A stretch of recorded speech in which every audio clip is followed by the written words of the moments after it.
everyone, and welcome back. Until Photoshop CS5, Photoshop has had an awesome automated script which would help users, especially photographers, make contact sheets of their photos.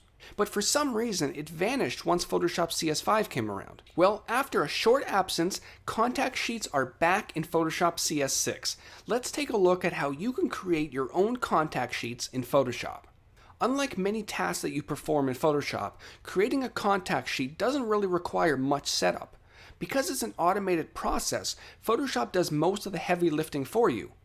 Under the File menu, you'll want to locate the Automate submenu, where you're going to find the Contact Sheet 2 feature, amongst many other automated features that Photoshop includes. The Contact Sheets window is pretty straightforward. The top section deals with your source images. By default, it's set to use a folder that contains the images you want to appear on your contact sheet. Pressing the Choose button will allow you to browse your computer for the folder you want to use. I'm going to choose this folder that contains a bunch of images from a trip to the zoo. When I choose the folder I want, I'm also given the option to include subfolders if there are any. As the folder didn't contain any subfolders, I'm going to leave it be. Now another option you have is to select specific files from different areas of your computer.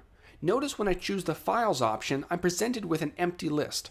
In order to fill this list, I must press the Browse button to the right, and then locate the files I want to include. Rather than selecting a whole folder, I can pick and choose individual images by holding my Command key on the Mac or Control key on Windows.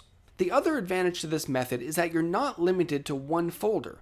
Now that I've chosen images from the first folder, I can hop back into the file browser, navigate to the next folder, and choose a few more.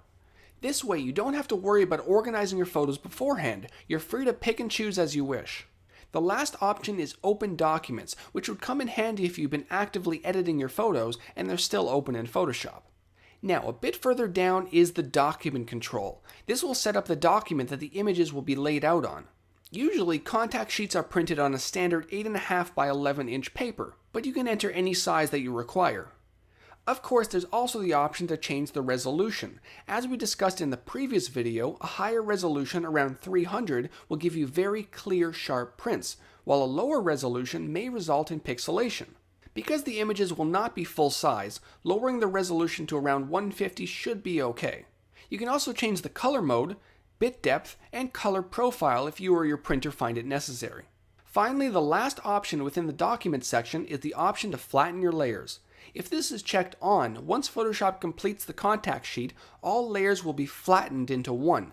This means that any text that's been added to the image cannot be edited. If you think you may want to edit the text later on or add some effects to the images, you may want to leave this unchecked. Now keep in mind that leaving this unchecked and leaving all the layers intact will definitely increase the file size of your document. The next section deals with the thumbnails of the images. The Place option controls whether the thumbnails are ordered across or down, and the Columns and Rows fields tells Photoshop how many images appear in each column and row. By default, Photoshop will automatically space each photo evenly based on the number of images per column and row.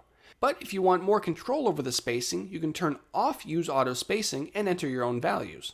And last, the Rotate for Best Fit option will rotate your thumbnails to better fit them on the page.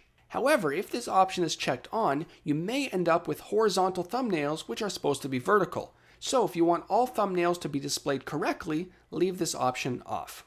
Finally, last but not least is the caption. If checked on, the file name of the image will be displayed underneath each thumbnail using your font of choice.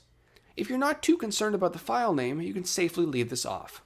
Alright, so now that we've gone through all the available options within Contact Sheet, let's press OK to start the process. You're going to notice that Photoshop is loading in each image, resizing it to fit the page, and placing the caption if you have that checked on. Depending on the size, the resolution, and the number of images that you chose, this process can take a few minutes to complete, so grab a coffee and relax. And that's it for the new Contact Sheet feature within Photoshop CS6, a very simple tool in Photoshop that can quickly create contact sheets for your images.